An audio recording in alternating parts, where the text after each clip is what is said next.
He's getting older. Pay that man his money! Oh, hit the follow button! But not wiser. Pour some sugar on me! This is the Lefty Show. Welcome, one and all, to the Lefty Show. I am your host, Lefty. Glad to be here with all of you today, the 5th of August, Tuesday, in the year of our Spaghetti Monster 2014. Welcome, one, welcome all to the Lefty Show, number 69. Thank you for joining me. I hope to put on a great show for you today. I hope you all will enjoy listening. And as always, thank you to everybody that's been watching, liking, favoriting, and subscribing on YouTube. YouTube.com/LeftyOX is where you can go to find the show in its YouTube formation. And thank you to everybody that's been following me. Following me on Twitter at Lefty643 is where you can do that. And thank you to everybody that's been helping the show grow by sharing it with friends, family, and coworkers. Head on over to the RSS feed at leftyshow.podbean.com if you want to do that. Or if you're on Android, head on over to your favorite Android podcasting app, search The Lefty Show. Or go to the iTunes store, download the iTunes client. Head on over to the store, search The Lefty Show, find us there. Be sure to subscribe to the feed, leave a rating if you please. Help us climb the charts there. Thank you to everybody that's been helping out the show by via donations. I'mRacing.com /643 Productions is where you can go to do that. Had a yesterday I talked about 40% of I gave you the number 40% of a Let's Play of a video game beta that I uploaded has been erroneously claimed via YouTube's absolute shite automatic content ID claiming system. 40% of those videos have been claimed by somebody else, and I can't monetize them. Well, that was 24 hours ago. Now we're up to 80. 80%, 8 out of 10 videos have been claimed erroneously by somebody else, again, just because they uploaded it. So I just wanted to give you guys an update on that. Thank you, YouTube. Appreciate it. You guys are awesome. You guys are the best. If this is the kind of time where I wish I had a lot of money. I just wish I had a lot of money. I need to win the lottery. Not any of that scratch-off bullshit. I'm talking Powerball. Because I'm not going to be living in mansions or driving, Benzos or Rolls Royces or anything like that. I might have a nice watch. Or, I've been watching House of Cards, and Kevin Spacey's character, Frank Underwood, wears magnificent leather band watches. And I believe they're from the International Watch Company, and I researched it. They're about $4,000. The lowest thing in that rung is $4,000. And on that note, I've been watching a lot of House of Cards, and if I see a congressman wearing a $4,000 fucking watch, I'm gonna be upset. I don't care if he's the fucking president. You don't wear a $4,000 watch if you're the president. You don't wear a $4,000 watch if you're the vice president. You don't wear the $4,000 watch if you're a congressman, whether you're in the Senate or in the House. You don't do it. That's bad PR. That's condescending. That's look at me and my flamboyant richness while I govern you, the plebeians, from my congressional district or from my home state if you're in the Senate. You don't do that. It's one issue I have with House of Cards. I think Kevin Spacey has promoted IWC before. He has some kind of deal with them, so he probably gets free watches, and it's a great prop. And they look so nice. They're so fantastic. I'mRacing.com /613 Productions. Or if you got a contact at IWC, you can sponsor the show for some fucking reason. A non-video show they'll be sponsoring. We're handing out swag in the $4,000 watch range. But that's really the only qualm I have with House of Cards as I've been watching it. I mean, and also there's some things, I don't want to spoil it for anybody if you're going to get into that. But there are some things that some pretty high-level characters do that they just wouldn't fucking do. Okay, and I'll put it to you this way. Nixon, okay? Nixon had to resign, was impeached, I believe, or about to be impeached over Watergate, okay? Nixon resigned over it. He was caught theoretically red-handed. He had no direct knowledge, never directed anybody to do anything. He just sort of let it known that it would be great if he could know what was going on in the Democratic National Convention or at the DNC, which happened to be staying at the Watergate Hotel, and they were doing a lot of stuff there and breaking into somebody's office and all those things. Or across from the Watergate Hotel, in the Watergate Hotel as well. Nixon didn't do anything. Nixon wasn't clandestine operations. He wasn't like dressing up in a trench coat and heading across the street or down the street to the Watergate Hotel to break into shit. He was just like, yeah, that's fucking, I got things to do, but this thing, that's totally bad. And then people under him took it upon themselves to hire other people to go do the dirty deeds. Nixon never got anywhere close to doing nitty-gritty, clandestine, explicitly illegal things, commonly illegal things, B&E, fraud, anything like that. Didn't do it because he was a real political player. And if you want to suspend my disbelief, House of Cards, I understand you probably have, well, no, you got $100 million from Netflix. $100 million in development money from Netflix. And they do a great show with it. If you want to continue suspending my disbelief, I don't want to think about why some of the people with the positions they hold are doing some of the things they do. I mean, shit, even Rod Blagojevich, scumbag that he is, of course, certain scumbag that Rod Blagojevich is or was, the closest he ever got was saying on tape that he's got a fucking gold mine in reference to Barack Obama's vacated Illinois Senate seat, which the prosecutors say, or the Department of Justice says, that he tried to sell. And Blagojevich was saying, no, I was just talking about it. He was never like taking bargains or bids. He wasn't taking out bids. I was talking about it. Play all the tapes, play all of that. Never was Rod Blagojevich like sitting on a park bench talking to somebody that wants to be the next senator from the state of Illinois, the great bankrupt and corrupt state of Illinois. He wasn't sitting on a park bench going, all right, here we go. Here's what we're going to do. I want those contracts. I want those road contracts to go to this company that I got a part of, okay? And I want $10 million in black duffel bags to deliver it at my ranch in blah, blah, blah in southern Illinois. And he didn't do any of that. He was the big time, the big player. He didn't get nitty gritty. He didn't get down into the dirty or do the dirty with anybody. So House of Cards, great show. A lot of fun. It takes a while to, get into the swing of things and understand, keep all of it straight and all the subplots and all that stuff. But it's a fantastically done show. It's just sometimes, in my ever so humble opinion, it can go a little bit off the rails. Like in the movie, Behind Enemy Lines, the first one. Apparently they made more with WWE superstars, I believe. But Behind Enemy Lines, the first one with Owen Wilson, the one with the fucked up nose. They don't have both have fucked up noses, do they? Only one's fucked up, I think. There's only one. Only one of them has a nose that looked like, you got punched in the face when you were like a toddler. Like the nose is still forming and somebody just went up. And a broken, that Wilson brother has done so much with that broken nose. Not to say that he's awful or bad or ugly or anything. He's taken that broken nose or that nose thing, whatever's going on, and he's owned it. He's made it his. He said, yeah, this is it. I'm not going to get a nose job. Fuck that. No, I'm doing this. So props to you, Owen Wilson, or maybe it's Luke. No, Luke is the good one. Owen, I think, is the other one.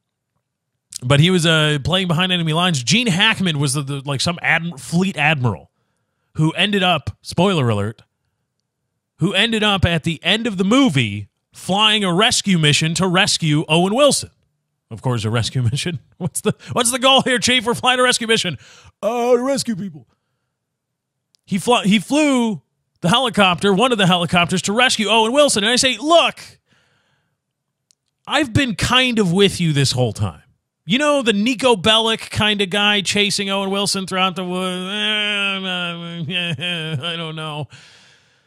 But I'll let that one go. And the supposed need to get to the ejected cockpit seat again. It's bullshit. There's a part of my brain saying bullshit. All right. He's there. Okay, I got you. I think I'm kind of there with you. And then here comes Gene Hackman, the fucking fleet admiral, or the fleet captain, the fleet commander flying a rescue mission in combat. And I say no. No. And the other thing on that, again, if you watch the movie closely, if you're a fan of the movie, I don't know why you would be a fan of Behind Enemy Lines. Some people out there are like, yes, I've been waiting for somebody to take down this movie for fucking ever, man, because it's bullshit. And this is the show for you. Here's my question. My final ripping of Behind Enemy Lines. Why Gene Hackman, again, commander of the fleet, is flying the rescue mission, I don't know. But I really want to know why they're flying Bell Hueys. I want to know why, not the Huey Cobras, just the UH-1 Bell Huey helicopter. Why are they flying those? Because they staged off of an aircraft carrier, okay? Aircraft carrier, not land base. Aircraft carrier. Now, aircraft carriers, for those of you that don't know, serve many different purposes and signify many feats of human engineering. One of which is the ability to house and store a wing of aircraft, or many different wings of aircraft, performing many different roles: search and rescue, troop deployment, transport, reconnaissance, electronic reconnaissance, and, of course, fighter aircraft, bombing aircraft, all those things. All these different roles are all contained inside of this supercarrier now. The way they do that is they get them all really close together under the deck, or even on the deck sometimes. So they put them really close together and chalk them down so they don't move because it's a ship. And the way that they do that, one of the great things is everything has wheels. Okay? Everything has wheels. The Bell Huey doesn't have fucking wheels. Now, I don't mean to be a stickler, okay? I don't mean to be a tremendous stickler, but when I see Hueys without any kind of rolling mechanism underneath them, perched atop an aircraft carrier, I say those don't belong there. And why an aircraft carrier has something without wheels on it doesn't make a lick of sense to me. It was completely breaking. That stuck from the moment I saw that movie, from the moment I saw that film in the scene, I go, fuck. Because I couldn't help but stare at the things that weren't wheels. I couldn't help but stare, and I say, that wouldn't happen. Oh my God. Come on, if you're gonna do any kind of semi-realistic action movie, at least put wheels on them. Put wheels on them somewhere. Give me some reason why I'm staring at Hueys that have just the standard static rails on them, landing rails. Couldn't do it. Step your game up Behind Enemy Lines. Now, realistically, I know that's probably the only ones I could rent from somebody or something, and getting actual I don't know what would do that, Sea Kings or whatever, Sea Stallions, whatever would do those kind of deployments would be rather expensive. So that's probably why they had Huey. So anyway, back to why I need to win Powerball. Here's why. Because I need to be suing people. I want to sue people. I want to sue people for bullshit things because I'm not big enough to give for anybody to give two shits for YouTube's system to care. I'm not, and duh. And I'm not big enough to make a stink about it, really, other than bitching on this show, which is what I do. So it's part of the shtick. Deal with it. But if I were, say, a 1 million subscriber channel, 2 million subscriber channel, and I was moving millions, tens of millions of views a month, and then here comes YouTube flagging my videos with erroneous claims over and over and over and over again to the tune of 80% of a Let's Play is now not monetized because of YouTube's bullshit. Somebody's getting fucking sued. Like, big time sued, which is why I need to win the Powerball. It's not about the money. It's not really about making money back or making a lot of money or having some wrong set right or something like that. It's about fighting for people who don't have, because what is anybody else going to do? And really, is any other YouTuber with 5, if they were doing this to PewDiePie, would PewDiePie really sue YouTube? Because YouTube has the ultimate out. They just say, we're going to pull the plug on your channel. Good luck. See you in court, motherfucker. Peace out. Peace. Catch you next time. Bye. My little outro. That's what they do. That's what they do. I don't think they would even care about me, but if a larger size, much larger channel than mine, they would say, okay, well, we're going to pull the plug on your channel and we'll see you in court. Because whatever you sue them for, I don't even know. But you sue them for something, and you can pay enough to attorneys who know what they're talking about to make a go of it. And then you have the court out on the public, you have the proceedings out on the public stage. You say, here's YouTube and how they've been fucking with people. Good, honest, hardworking Americans. Praise be Dale. Here's how they've been doing it. And what you need is a financial base to operate from where you don't care about money. Because YouTube still has more, via Google, still has more money to wage a court battle, but them pulling the plug on any channel, any respective channel, wouldn't bother you. Because you say, well, I got Powerball money, assholes. Let's go. I got $250 million in the bank, right? We're talking Powerball, 250 million, thereabouts. I got $250 million in the bank. Let's do this thing. Let's do this thing. And I'd go around, I'd travel around. It'd be like a minstrel show. Like, we'd be on the road, going from town to town, finding bullshit laws, bullshit statutes, and just suing the fuck out of people. Just, oh, what are you doing here in Texas? Oh, you're closing down abortion clinics because, well, abortion's legal, but praise be to Dale and Jesus, we don't like it, so we're going to close it down. So there's only one in the great state of Texas. Sue the fuck out of them. All right, here we go. Let's see. Let's talk about all the things that's been going on. Let's get attorneys involved, take depositions, all those things. Let's have this out in the public. None of this Guardian shit. None of this like single reporter trying to do good investigative work, or whoever else, Huffington Post or the Washington Post, New York Times, anything like that, LA Times. None of that. No. We're gonna have this out in the public record. We're going to fucking sue the shit out of you. Oh, what's that? Oh, the federal government, you're rousting people. You're arresting people on federal drug charges in states where smoking and possessing marijuana is legal. Guess what? Here come my attorneys. Yay. Oh, it's the attorney show. Yeah, we'll do podcasts. We'll have good radio bits there. We'll be broadcasting live from the entire time we're litigating the entire thing. It'd be great. I need to win Powerball, because a lot of people, when they win, everybody has that fantasy. What are you going to do if you win the lottery? Oh, it's free money, found money. It's a lot of money. What are you going to do? Well, I'm going to give it to charity. I'm going to do some good. I'm not going to be like those other people that go broke all of a sudden, which happens a lot, actually, if you follow.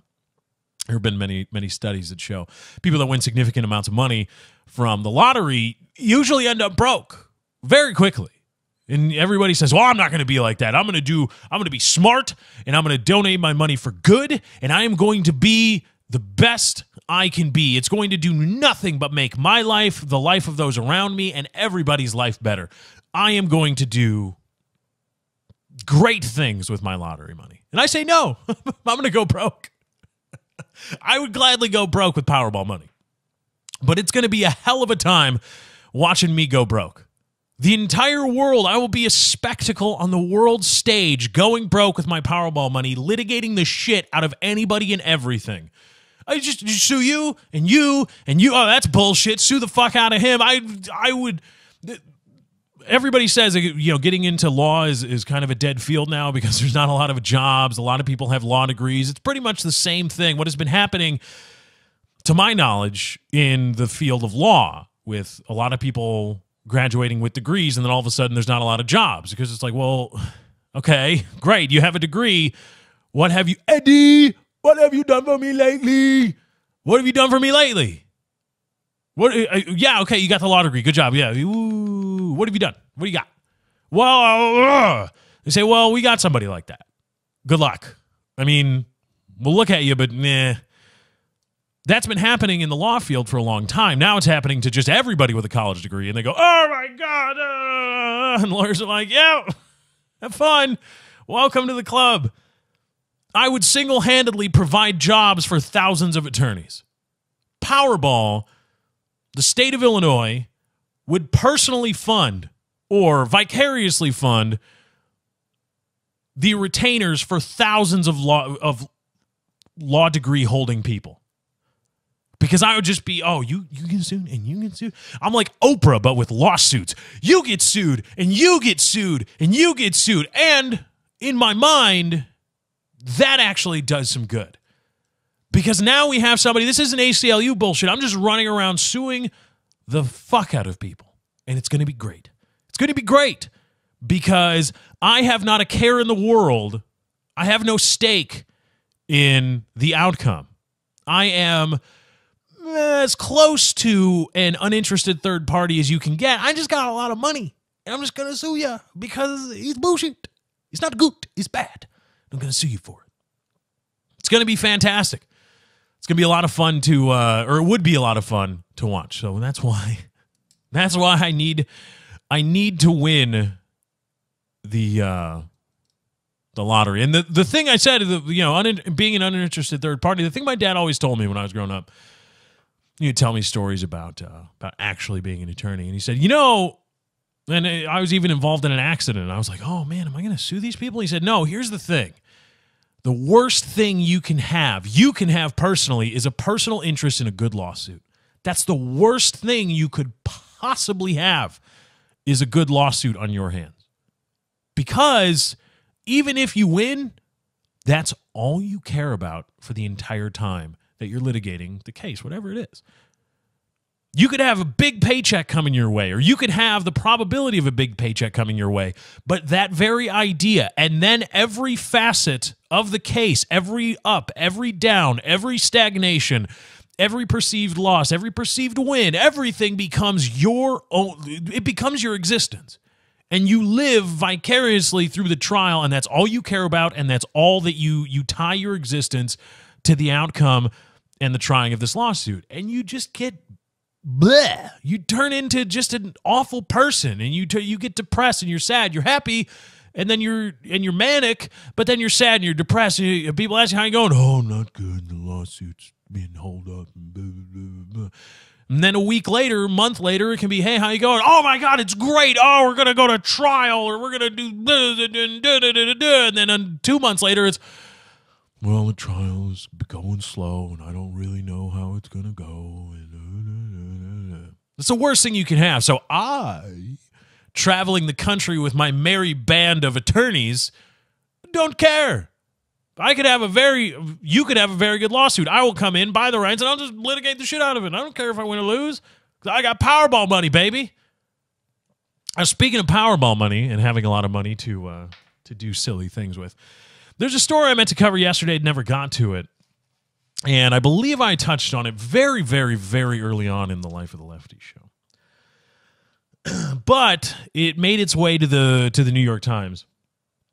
And that is the case of Sovaldi, a pill, a course of treatment, usually a couple weeks, that will effectively, in 90% of patients, 90%, some studies say, curing hepatitis-C. We have found a hepatitis-C cure, theoretically. Sovaldi does a very, very good job, as close as we've ever gotten to actually curing and not treating the symptoms of hepatitis-C, not managing the symptoms of hepatitis-C, not trying to mitigate liver damage caused by hep C.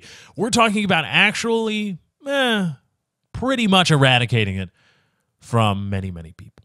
3.4 or 3.2 million Americans estimated have some stage of hepatitis C. Millions, millions, millions more throughout the rest of the world. Close to 10 million, I believe, at last count. 10 million people throughout the world, the globe, have hepatitis C. And that's not even counting unreported in a lot of downtrodden areas in which it probably is more prevalent.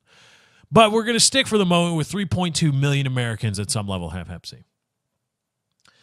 Now, this company that owns Sovaldi, and this is a bullet point on why capitalism sucks with medicine. Why medicine? Or in medicine. You could expand it to why capitalism sucks in general, if you want. I wouldn't tell you not to. But let's talk about capitalism in medicine. Let's talk about, and I don't want to hear about, the incentive to invest. Kiss my ass, because also the incentive to invest is now the incentive to gouge the fuck out of people who are facing liver cirrhosis and death. Here's the deal. Hepatitis C, 3.2 million Americans. It's a deadly disease. Many people face liver damage. If you don't know, when your liver starts getting fucked up, if it gets fucked up enough, you can't live without a liver. It's in the name. You cannot exist without a liver. If it's done, you're done. You're just done. There's nothing. There's something about regrowing lobes, and I think there's 3 lobes to the liver, and you can take out a lobe and you'll be all right. It might even regrow. But if the entire liver is fucked, the entirety of you is fucked. Hepatitis C, not a killer of millions, but it will kill millions eventually. It's not like, every year there's 3 million people that die from this or that. It's not a very sexy disease or a sexy syndrome. It's just kind of there, but it's bad. And here we have a company charging for this Sovaldi with a couple week course of treatment via pills, $1,000 a pill. A pill. And the average course of treatment costs a total of $84,000. $84,000 to treat hepatitis C and get rid of it. And Sovaldi, the owners of Sovaldi, they didn't actually create Sovaldi. There was another company that did the R&D and created it and was going to sell it. They didn't make it, and this company bought the rights to the drug from them. So, again, spare me the R&D bullshit. $84,000 for a course of this drug to treat hepatitis C, which will kill you. You have hep C. It's not an immediate death sentence. It's you'll live a decent life for a while, and it'll get worse, and it'll get worse, and eventually you'll die a very painful death. You'll be fine. I mean, it's not like cancer. It's not terminal cancer necessarily, and it's not Alzheimer's. It's not anything like that. It's just you'll live, and then you'll get bad, and you'll get worse and worse and worse, and you'll be dead. Now, some estimates have the course of treatment, regular treatment, symptom management as $360,000 or thereabouts. $360,000. If you don't want a cure for hep C, your course of treatment will be $360,000. And the company behind Sovaldi is saying, see, the treatment is $360,000. Our course of treatment costs $84,000. And that's it. And then in 90% of cases, you won't have hep C anymore. And I say, hold on a second. Here's why capitalism and the idea of any kind of bargaining and you choose, you can negotiate for this, or if you don't, you can push yourself away from the table and go to another course. You're not locked into anything. Nobody's locked into anything. And it's a kind of free meeting of the minds with respect to, you have goods, I want to buy them for whatever purpose, and let's negotiate a price, and bam, here we go. Here's why it sucks for medicine. Here's why. And it's even evident in when the company says, look, see, this is why it's great. This is why the price point works really well. Here's why. Because what the owner of Sovaldi is doing is saying, I could fix you in 2 weeks. I can fix you in 2 weeks. 2 weeks, you could be out of here. Or Or you can go on and try to live your life and you'll eventually die a very slow and painful death from liver failure. It's not fun. It's not pretty. Yeah, I have a cure here. Yeah, it's in the back. It's even in the, it's right there, back there. Yeah, you could, if you got past me right now, you could go steal some. I mean, we try to find you, but yeah, maybe not. Yeah, it's right there. Yeah, you can have it. $84,000. Or $1,000 a pill, you put it on your insurance, and then at some point, Medicaid, if you're on Medicaid, the state is on the hook for $84,000, or your insurance is on the hook for $84,000, and you better hope they don't decline it. Or you can choose a very slow and painful death and spending a lot of money and mortgaging your family's future to pay for your treatment. They are leveraging the very idea of death against people. They're couching it in, oh, well, you have to spend more for treatment, but that treatment is only a mitigation of symptoms until you eventually die a very painful death from liver disease and liver failure. That is what they're talking about. It's not treatment like, oh, well, you can go to this other route and be cured. This is our cure. No. This is cure and death. This is the very idea between people is, oh, well, you should be able to negotiate for your own wage. The minimum wage is bullshit. The government interfering with that market is bullshit. I say, well, wait a minute. Because the employers on a large enough scale can say they leverage the very notion of not having a job, employment death, if you will, with employment life. You say, well, we have a cure for your employment death. It's a job. But you either accept our terms or you accept employment death. And yes, at a certain level, you become a gouging bastard. You are a gouging bastard if you say, well, here's the deal, Javier. Yeah, we have a job, and yeah, we'll pay you money. You don't have a job now, do you? No? Oh. Well, we can pay you money, which you don't have right now, and you'll have a job and the possibility of improvement. But we're going to pay you $4 an hour. That's what we're going to pay you. No tips, no benefits, no. $4 an hour. Now, keep in mind, Javier, you may not like our offer, but the alternative is certain prolonged discomfort or even angst and certain displeasure and bad things. You can have this employment fix. We have the cure for your unemployment right here. Or you can continue your unemployment. I mean, yeah, I know you're not on unemployment. You just don't have a job. You don't have any money, and you're trying to slum it until you can't slum it anymore. Well, we can help you, but you take our terms, or you can fuck right off and continue to live a very painful existence. That's our terms. That's it. We've got you. You either have employment death or employment cure, but you just have to accept our terms. Here are the people. Savaldi is saying, well, you could have, I mean, all death is certain, but you can have almost certain death from liver failure from hepatitis-C, or you can pay us $1,000 a pill to the tune of $84,000 within the next 6 months, and in 90% of the case, you'll have a cure. That's it. That's all. It's not anything special. It's not, oh, my, the finance, blah, blah, blah, blah. These people, this company has a cure on their hands that they didn't even create. They just want the rights to it. They have a cure on their hands, and they are leveraging the prospect of death against hepatitis-C patients.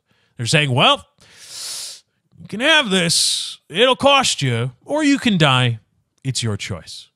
And that's why capitalism sucks, because not because they're making people make that choice, but it's expected then of the people that are facing a certain painful death to act rationally, to act as a rational, reasonable person would given that circumstance. Now, let me ask you, if you are facing death, take a moment right now, take in all around you. Take in everything around you. The feelings, the sights, the sounds, the smells, your thoughts, everything. And realize that someday it's going to end. It's going to end. End. Done. Like when you sleep. Do you remember when you sleep? No, you don't. That's what it's like, except you don't wake up. Now, I apologize if that was scary for some people. Now let's say you're facing that in a doctor's office. Okay? And the doctor says that's going to happen 15 years. You got 15, maybe. With Hep C, it's advancing. Whatever the prognosis is, right? It's not good. It's going to kill you eventually. You can mitigate it. You can mitigate some of it and extend your life, but the quality of life is going to go down and down and down, and you're going to spend more to extend a continually declining quality of life. And I don't know if you want to do that, but it's death regardless. Either way, it's an early demise for you. Death. Lights out. No more consciousness. Consciousness over. We got this pill here. Right here. Yeah. It'll fix you. It'll stop that. I mean, it's going to happen anyway, but we'll forget that for the moment. But the painful death, the early death, at least from Hepatitis-C and all the consequences of that won't happen. What are you going to do if you are faced with consciousness over? Let's imagine it's not a Hepatitis-C. Let's say there's a guy waiting through this door with an axe. He's just going to lop off your head when you go through this way. Or you can pay me $84,000 and you go through this door and there's no guy with an axe. That's your choice. Act rationally. That's why the idea of free market capitalism, whatever, when at least especially when applied to medicine and applied to healthcare, is fucking bullshit, and it's awful. It's awful because you face people. You get to a point where you are leveraging the idea of death to get people to pay whatever you want, and you expect them to say, well, or you throw up your hands and say, well, they acted rationally, ha ha ha, yeah. Oh, and by the way, okay, so 3.2 million Americans, Hepatitis-C, at a course of treatment of $84,000. Again, this is not. We're not even talking here about the world.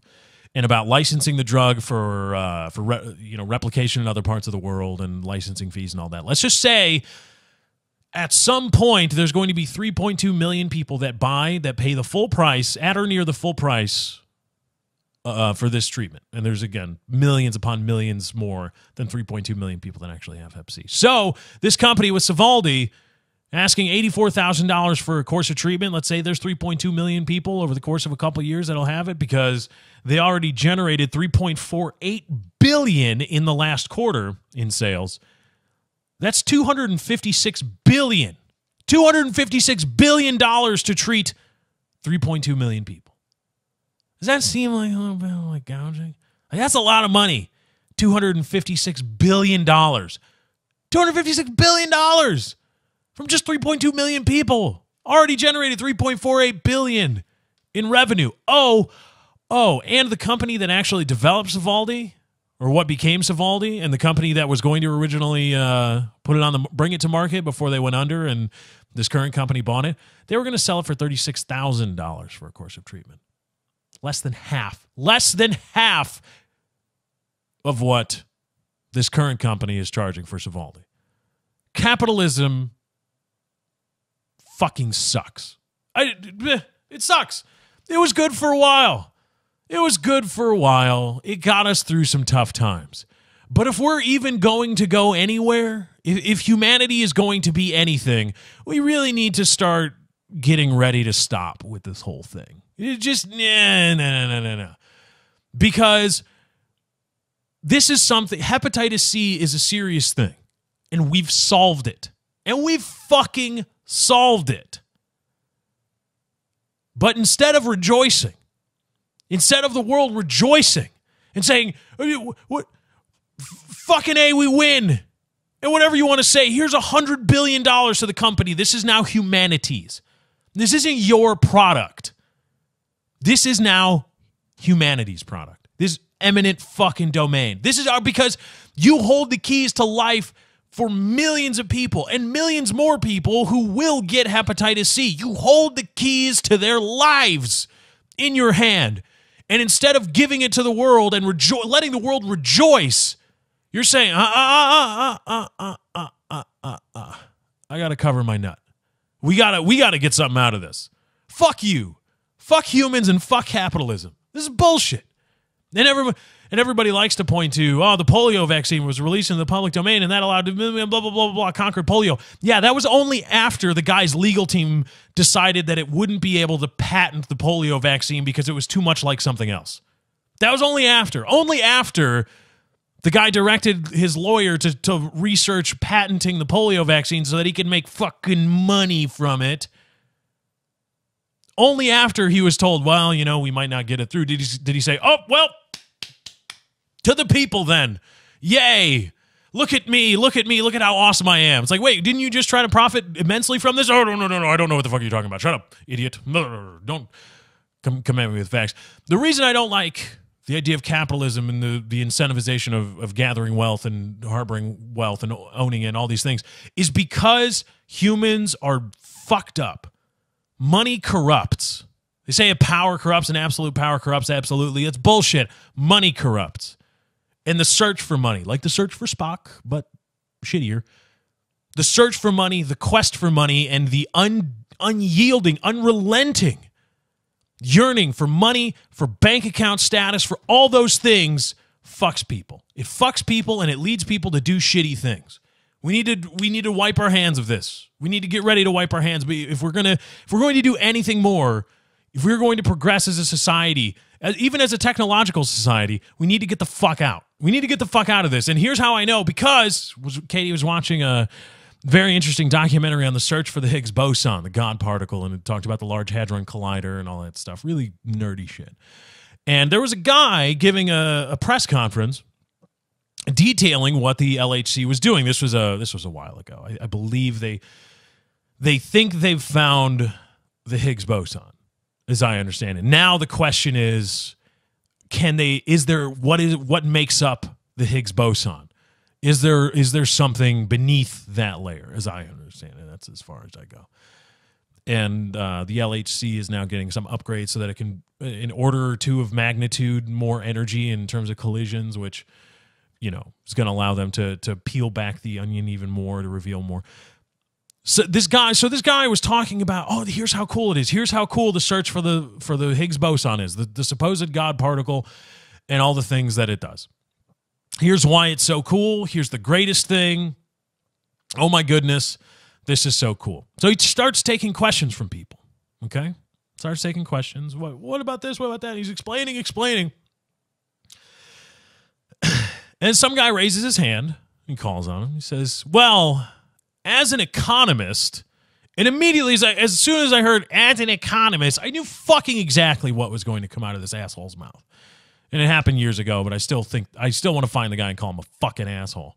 He says, as an economist, where's the profit here? Why are we doing this? Who's profiting? Who's benefiting from the research here? Condescending, accusatory, like, what are you nerds doing here? What's the profit? It's just capitalistic. I fucking jerk off to a picture of Milton Friedman because I took an econ class. All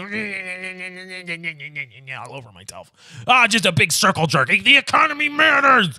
I just imagine grabbing all of them sitting in the lectures, just grabbing a hold of their cocks and just jerking as hard as they can.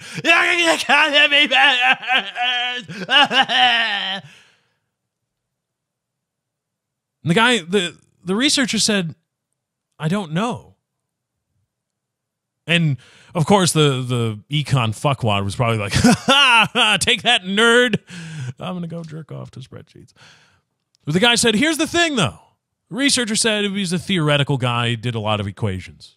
That's all I know, just did a lot of equations. The researcher said, when we discovered radio, we didn't know that we had discovered radio. We had just discovered electromagnetic radiation. That's all we had discovered. We had no idea what the fuck radio was, or how to work it, or how to make it work, or how to do anything with it. We just discovered it. We were searching for something, and we found it. We were like, what's this? And then we researched it more. And then somebody said, hey, well, what if we did this with that? And they go, oh, shit, yeah. The unbridled quest for knowledge eventually unearthed things that we were like, wait, if we apply this with that and the other thing, and then we could do this, and we can use it to send data. A simple binary code transmitted by carrier wave signal. Radio. Radio wasn't always radio. We just discovered radiation. And the spectrum of light, and we go, oh shit, we can do all this thing. X-ray has always been what we call X-ray. It just is. It's been around forever. Well, 13.6 billion years or whatever. But When we discovered it, we had no practical purpose for it. There was no practical purpose for discovering light or breaking apart the spectrum of light. Nope, none. Absolutely no practical purpose. Absolutely no profit motive. Absolutely fucking nothing. But we did it, and we turned it into something. So to ask the very question of, well, what's the profit motive? Kiss my fucking balls. Because it's there to be known. Is there no pride in just learning things anymore? Have we gotten so narcissistic and condescending that we have to have profit motive in fucking everything? It's sickening. It's sickening. The levels to which people want to, like, somebody's gonna profit from that, right? Well, I don't know, maybe. The Higgs boson is pretty fucking cool. The microwave, the propellantless microwave propulsion system, which, as I understand it, theoretically, somehow uses the resonance of microwaves in a vacuum to propel itself without any such fuel, without any kind of fuel or propellant or anything. It's just microwaves resonating in a vacuum, and that propels. We can harness that and move it some way, and that's a gigantic discovery. What's the is there a profit motive in that? No. Researching how to go to other planets and how to do all these things. No profit motive. But you know what? It's there to be learned. It's there to know. And one day we're going to have to fucking do it. Capitalism and profit motive isn't going to get us there. It's time we accept it. Let's do some news before we get out of here.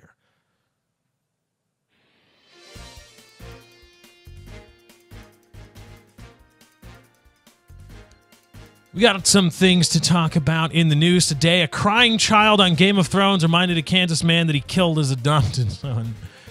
The GOP, baby, tells Obama to ignore Congress one day after suing him for ignoring Congress. And an Israeli official calls for concentration camps in Gaza. That's right. Israeli officials call for concentration camps in Gaza. Does hypocrisy know no bounds anymore? We'll talk about it in the news with Lefty. In a slightly lighthearted story. Actually, it's not. A crying child on Game of Thrones reminded a Kansas man that he left a baby in a hot car. Seth Jackson walked into his Wichita, Kansas home with pizza in hand and his 5-year-old foster child in tow around 4 p.m. on July 24th, according to police. He and his husband sat down with the pizza, smoked marijuana, and watched a few episodes of HBO series Game of Thrones when a crying baby on the screen jolted Jackson back to reality. Their 10-month-old foster daughter was still in the Dodge Charger parked outside of the home. Wichita police have charged Jackson, 29, with first-degree murder in the baby girl's death. Sedgwick County District Attorney Mark Bennett alleged that Jackson consumed marijuana the morning of the child's death, according to KSN.com. He went out again later in the day to purchase more from a dealer, to take another 5-year-old child in his care to a doctor's appointment, and to pick up the 10-month-old foster child from the babysitters, according to a police affidavit. Jackson's husband told police that the baby, who has not been named, was in the car for about 2 hours with the windows rolled up on a sweltering 90-degree day. When Jackson realized what happened, his husband ran outside to the car and pulled the baby out of the vehicle, her body hot to the touch and stiff. The men tried CPR, police said, but could not get the baby's mouth open.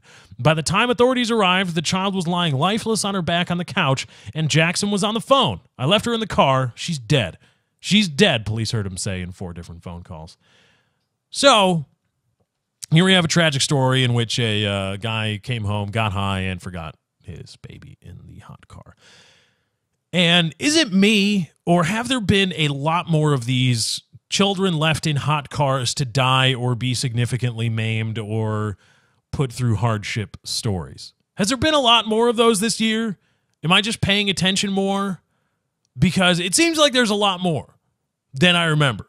You'd see 1 or 2 on the news a summer, but this has got to be like 5 or 6, where some idiot, guy or girl, whatever, foster parent or biological relative, left their son or daughter or an infant in a car for a prolonged period of time, and that child died or that child got seriously fucked up. And regardless of the role marijuana supposedly plays in this story, where the fuck do you forget about your child? But hold on a second now. Here's the thing. And now because this guy was a homosexual with his partner and obviously couldn't have children and had to adopt, he was vetted, or they were vetted by an adoption agency. And I want to know, how did the adoption agency not find out that this guy was such a fucking imbecile and such a moron that he treated children as a status symbol, probably for other homosexuals in the community, say, oh, look at us, we're married and we have kids. But that he treated his child as just a status symbol, as an object, to the point where it's just, oh, I forgot they're in the car. Oh, I forgot another living human who depends on me for fucking everything. I forgot they were in the car. How do you get to that point? How do you, as a parent, again, adopted or biologically related, how do you fucking forget about a child? How do you forget about a child? They depend on you for everything. Everything. They depend on you to change their diapers. They depend on you to feed them. They depend on you to go out and find food. They depend on you for shelter. They depend on you to clothe them. They depend on you to protect them. They depend on you to get in and out of the fucking car. How do you forget that? Oh, shit. Oh, damn it. I forgot about the little human. Oh, shit. These aren't midgets. This isn't Peter Dinklage. Okay? Peter Dinklage, I can forget. Oh, shit. Sorry, Peter. I forgot you were in the car. He's like, it's all right. I like sitting outside. Because he's a grown fucking man. I mean, he's an adult. I mean, full grown as he can be given his genetics, I think. I don't know how that shit works. But he's an adult male, a human, an adult human. He doesn't depend. He is autonomous. He can do his own things. He's an independent. You have a child and much more an infant or a toddler. They are dependent on you for fucking everything. How is it in our society that we have so many fucking imbeciles that have children or adopt children or in some way have children or become responsible for children, where they're just like, oh shit, I somehow forgot about the little thing that's dependent on me for everything. Oh God, I came home to get high and take a cock in my ass, but I forgot that the daughter I adopted, it was in the fucking car. What the fuck is wrong with you? Why do you have a child in the first place? And that's the thing I want to ask a lot of people. Why do you have a child in the first place? You hear a lot of people lament when they have children. Oh, it's a pain in the ass, or this and that and the other thing, and my life has totally changed now that I have a child, and da-da-da-da-da. And I just, why do you have kids? Why do you have a child if they are so much of a burden to you? If they are a distraction, if they are a detraction from your way of life or from whatever it is you want to do, why do you have the child in the first place? Again, I preach it all the time, accountability. I want a little bit of accountability. I have a child. Yeah, why'd you have the child? Well, because no. You stuck your cock in the pussy without a rubber, and you did the deed, and now you have a kid.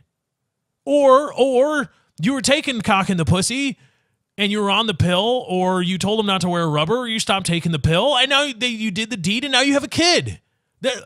That's what fucking happens. It's not a surprise. It's not like, I don't know. And if you really, really, really, really, really didn't want a kid, there are a lot of places you can go to have an abortion. We don't have papers, please. Glory to Rostovska. We don't have that. You don't have to papers, please, when you're leaving the state of Alabama. Please, let me see your papers before you can go. We don't have that. If there's no abortion clinics in your area, fucking drive 6 hours, go get yourself an abortion, because having a child is a big fucking deal. And when you have the child, you are ultimately responsible to them in every single way. Legally, morally, whatever. When you adopt a child, same deal. Doesn't matter, you didn't biologically create it. That's nothing. No, we've evolved past that. Now you are this child's responsibility, legal guardian, parent. You are this child's parent. They're your fucking responsibility. Why are you in the business? Why are you at all having children if the only thing if it is even possible that smoking ganj, watching Game of Thrones, and taking cock in your butt is more important than your toddler or infant child, you're fucked up and shouldn't have children. You're just fucked up. You're just a degenerate. That's all. If you say, well, I want to have a child, but their safety will not come before ganj, Game of Thrones, and cock in my ass. Or putting cock in ass. No. Those three things supersede child.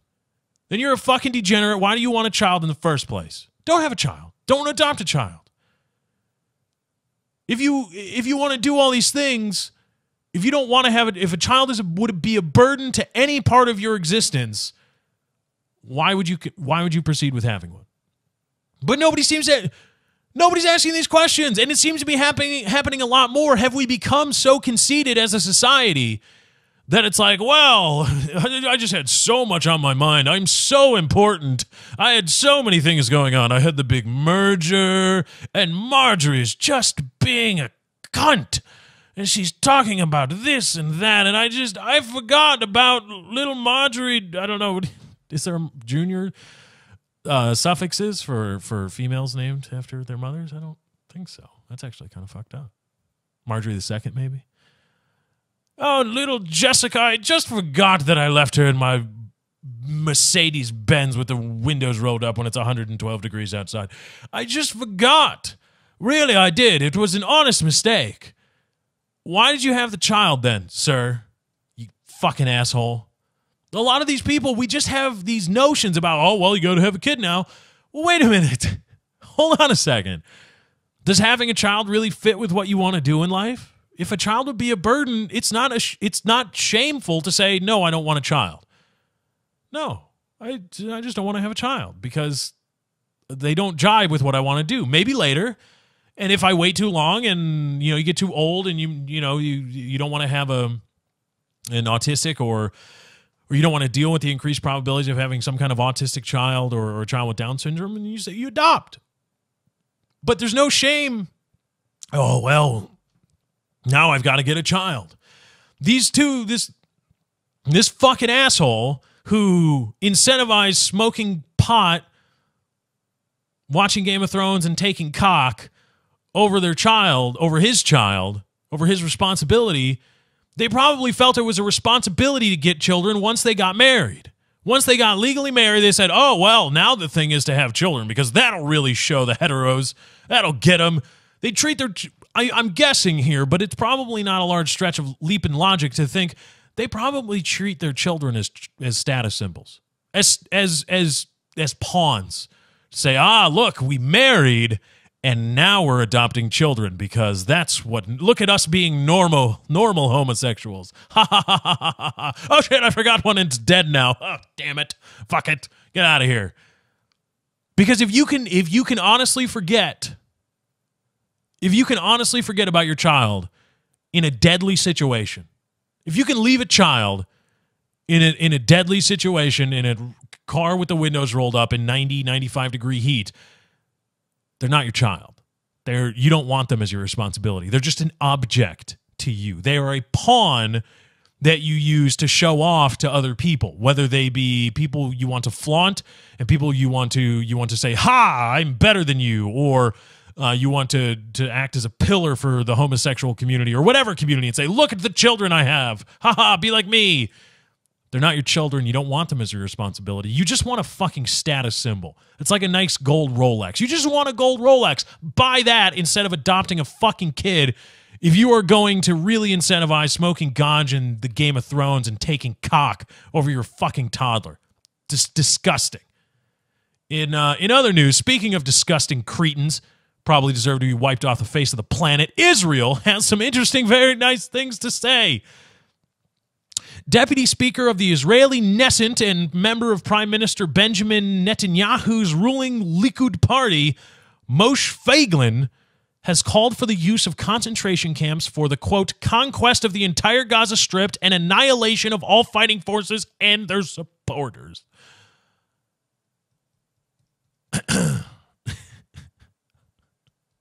I'm sorry. I just got slapped in the face of the gigantic cock of irony. Is that irony? I'm pretty sure because there's a lot of people, it's not really irony. Okay, well then, I think this is irony. Where the Jewish state, obviously run by, Jews, is advocating the use of concentration camps to eradicate dissent and support for dissenters in their little thing they got going on there. Huh? Anyone? Look, okay, I'm not gonna go for the low-hanging fruit right away. Let me tell you, jeez, as an American who's like tried to overcome the brainwashing of U.S. history, I've done a little research on concentration camps. And yes, other Americans who may not know it, we did that. It wasn't just, old Dirty Sanchez over there in Berlin. Oh, no. We had our own. We had a lot of them. And we definitely took upstanding U.S. citizens, not even recent emigres. We took people of just Japanese descent and stuck them in fucking concentration camps in the desert. Yeah, we did that, and we seized their property too. Oh yeah, we did that too. Yeah, we stuck them in concentration camps and did that. Didn't work out very well. We really emboldened a lot of Japanese people on the mainland once they found out that was going on to their brothers and sisters here. Really pissed them off. They didn't like it. And also, there's that whole thing about it being fucking morally reprehensible to put people in fucking concentration camps of any kind, labor or just holding them there or the death camps. Regardless, fucking wrong. Again, let's just play my little game. Again, Israeli war crimes, fucking Israel Cretans, Hamas Cretans too, Cretinist people, all of them. They all fuck up. But we're talking about Israel here because, oh my God, I can't believe they get away with this shit. Let's play my little game of imagine somebody else said it. Thank you for joining us tonight. Welcome to another episode of Imagine Somebody Else Said It. Yes, thank you. Our wonderful sponsor today is Lemon Pledge. Lemon Pledge, get that cool lemony scent in your hardwood floors. It's great. I use it personally. Lemon Pledge, everybody. Thank you for sponsoring another great episode.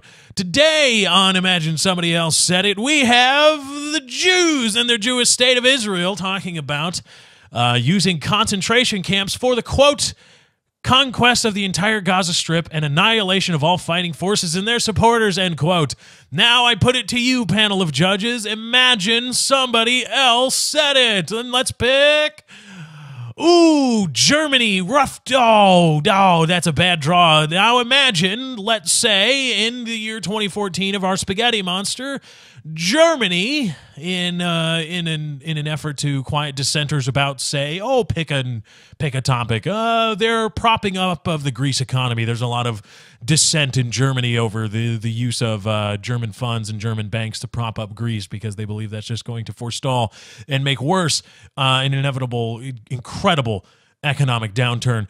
In an effort to quiet dissenters about that, Germany advocating the use of concentration camps to, quote, conquest of the entire state of Berlin and annihilation of all dissenters and their supporters. Somebody else said it. It's Germany. Is it morally reprehensible? The answer is fucking yes. Fuck yeah. Especially if Germany came out again and said, hey, what about concentration? Imagine Germany. I just imagine Germany saying that at the UN all the time. For like everything. For everything that comes up. The German delegation, whoever's representing Germany, raises their hand and goes, concentration camps? Yeah? It's a good. It's good. I imagine that's what Germany does. They say, we need to... the crops weren't good this year. We need to figure out what we're going to do next year if we're going to expand farming in the South of America. And there's a lot of people that don't like deforestation. What are we going to do to quell those people? In Germany, yes, concentration camps. No, Germany, stop bringing that shit up. No, it's not fucking happening anymore. If anybody else in any fucking application said concentration camps, or even implied the use of concentration camps, said, hey, let's take all these people, this specific ethnic group of people, put them in fucking camps so that we can do whatever the fuck they want and ship them the fuck out of here. It's a concentration camp. If anybody else fucking did that, what would happen? If anybody else was like, you know what would be a good idea? Concentration camps. Yeah. They would be flogged. And if they actually actively tried it, that would be fucking war. If there were concentration camps of any kind, there would be drone strikes and fucking troops and military advisors all over the joint. Concentration camps. But the Jewish state says it, Hamas is pretty bad. No. Just, oh my God, it's so bad. We live in a society. We honestly live in a society. I'm just going to say this and we'll wrap up the show. We honestly live in a society where a Jewish state can advocate the creation and use of concentration camps to quiet dissent, and nobody bats an eye. Oh, and to top it all off, President Barack Obama signed over $225 million in aid to revamp their missile defense program. Let's bring it home.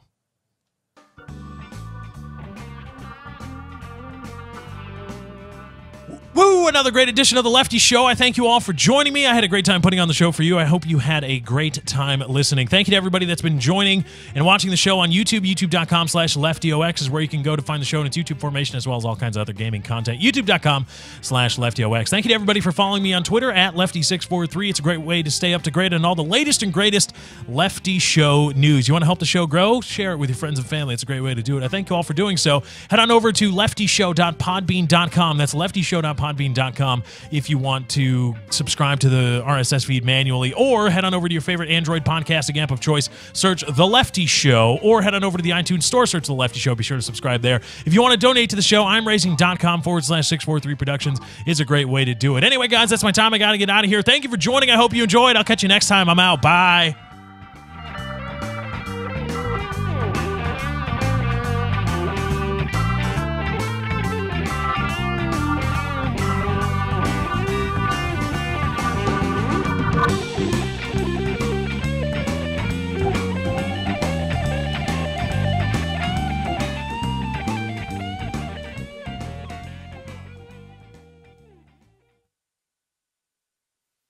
Hey, welcome to Con Air.